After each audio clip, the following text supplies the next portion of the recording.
in the process of this battle, we took about 18 or 19 German prisoners.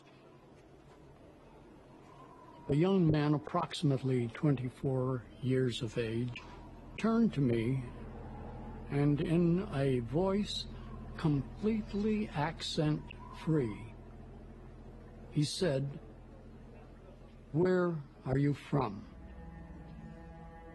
I said, "I'm from the United States." "Where in the United States?" "The Northeast," I said. "Where Northeast?" I said, "I'm from Connecticut." "Where in Connecticut?" He was persisting. I said, "Yes, I'm from Waterbury, Connecticut." "Ah, yes," he said, "Waterbury, at the junction of the Naugatuck and Mad Rivers." Now, you have to know a bit about the area. The Naugatuck is a fairly substantial river, but the Mad River is a little stream that you can jump across without any trouble. Anyone who knew this was puzzled. I said, "How did you possibly know that?" He said, "I was in training for the administration." "The administration of what?" I said. He said, "The administration of the territories." My blood ran cold. I couldn't imagine that Hitler, in his wildest imagination, not only had figured he practically had Europe in his grasp, but he also figured that he would control America too.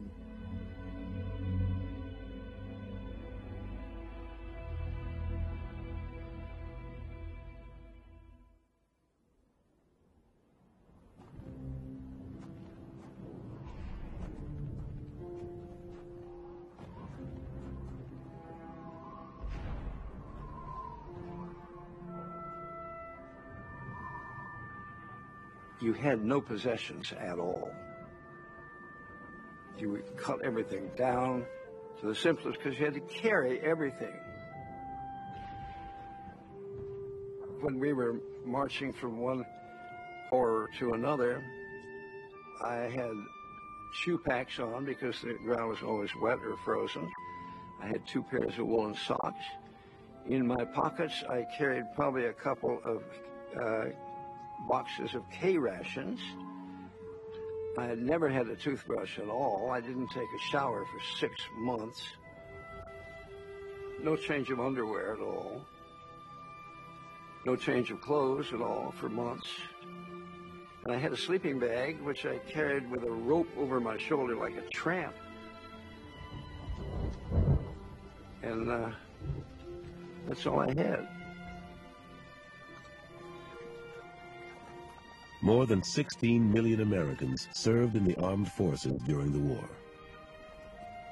The vast majority of them never saw serious combat. The infantry represented just 14% of the troops overseas.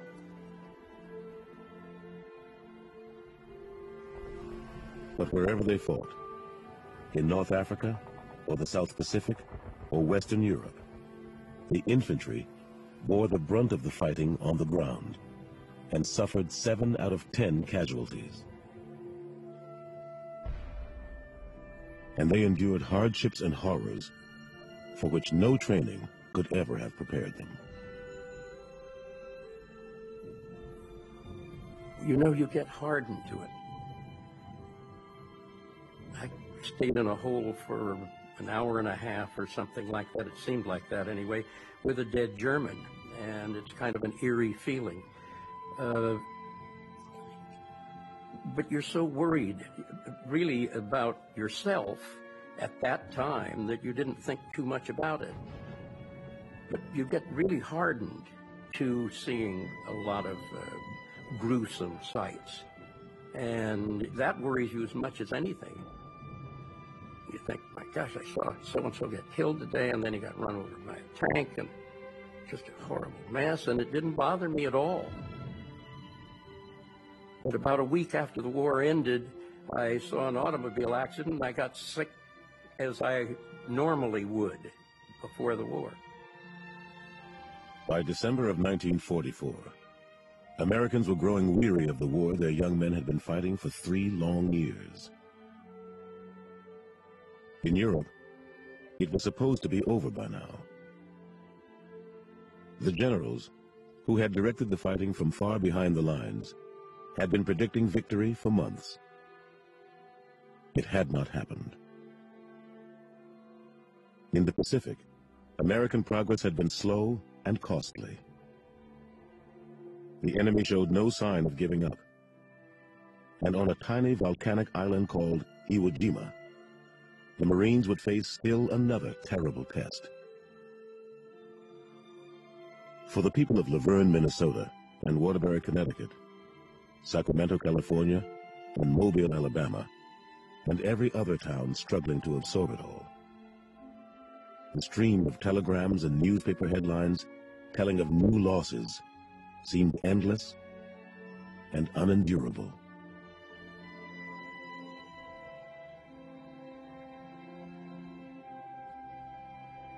For their sons overseas, it was, of course, far worse.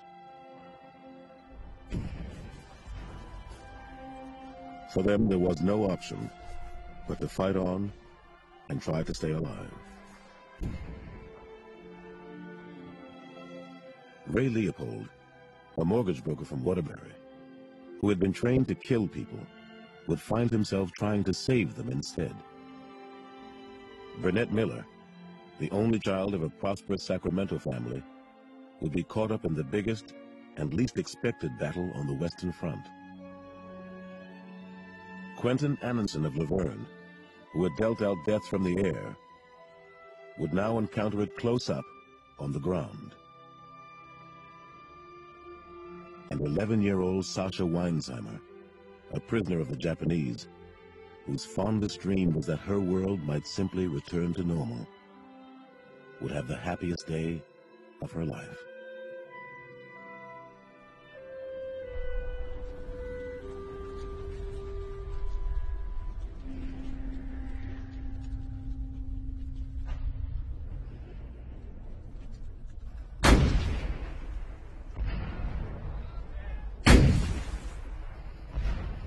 Basically, getting shot out of shell is just plain scary. You just hope that it misses you.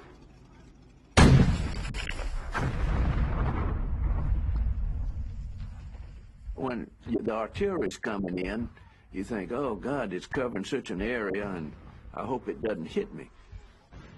And we wish they'd just start using rifles, you know. Well, when you get to where a bullet whizzes by your head, you know that's personal. You know, you better get out of the way.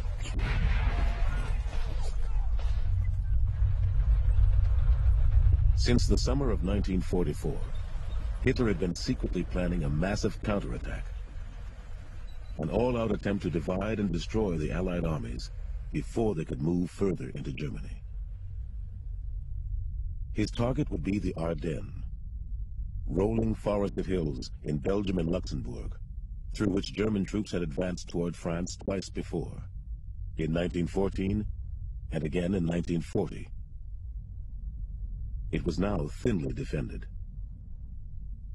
His armies were to break through the unsuspecting Americans, race for Antwerp, cut off the British army in the north, and drive it into the sea. Most of Hitler's commanders thought it madness. They had lost nearly 4 million men since the war began. They had too little fuel for a major mechanized advance. The once mighty Luftwaffe had largely been destroyed. But Hitler was implacable. The coming battle, he said, would decide whether we shall live or die. Every able-bodied German male between the ages of 16 and 60 was made eligible for service. 25 new divisions called the People's Infantry were formed. 250,000 fresh troops, convicts and the infirm, old men and young boys, and conscripts from occupied countries who didn't speak a word of German. Preparations for the attack would take time and demanded utter secrecy. Hitler would not launch it until he was certain winter weather and dense fog would keep Allied aircraft on the ground. Meanwhile, Lieutenant Tom Galloway of Mobile and his division were among the American troops who happened to be stationed in the Ardennes. We were in Luxembourg rebuilding after Hurricane Forest because the losses were kind of heavy. There, like we had a front, the division had a front of some 20 miles. Well, because it was a quiet area and nothing was going to happen, I fired 25 rounds a day. I'd go up in the morning and fire just one at a time, just to let them know we were there.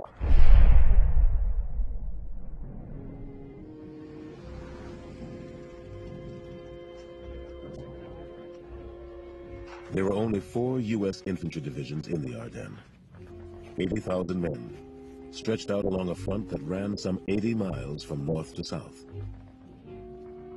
2 of the divisions had seen little combat. The other 2, the 4th and Galloway's 28th, had been battered by weeks of desperate fighting in the Hurtgen Forest and had been sent to the Ardennes to rest. Ray Leopold of Waterbury was serving with the 28th too. He had been trained as a sniper. We were in a place called Malmedy St. Vith, at a little place called Sevenig Hill. You could put 1 foot in France, 1 foot in Belgium, and spit into Germany at this particular spot. One frosty morning, after several hours of guard duty, Leopold stood up to stretch. A German sniper shot him in the left thigh. As chance would have it, I had picked up a German medic's kit a couple of days before, lying in the field, and I doctored my own wound because our own medic had been killed